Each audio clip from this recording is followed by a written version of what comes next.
Pasukan terjun payung Ivanov Rusia menghancurkan kendaraan udara tak berawak musuhnya di wilayah Chasiv.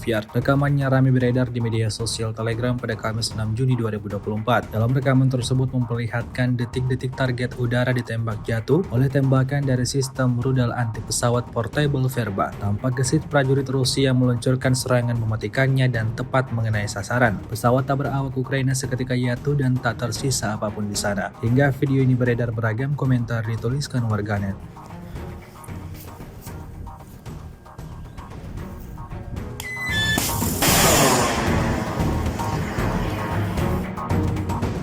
Есть!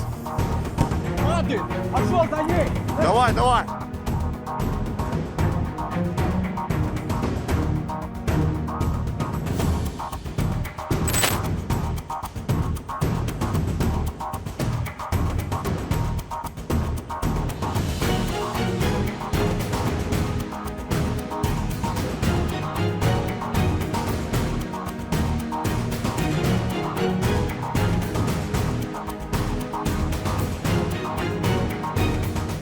Download Tribun X sekarang, menghadirkan lokal menjadi Indonesia.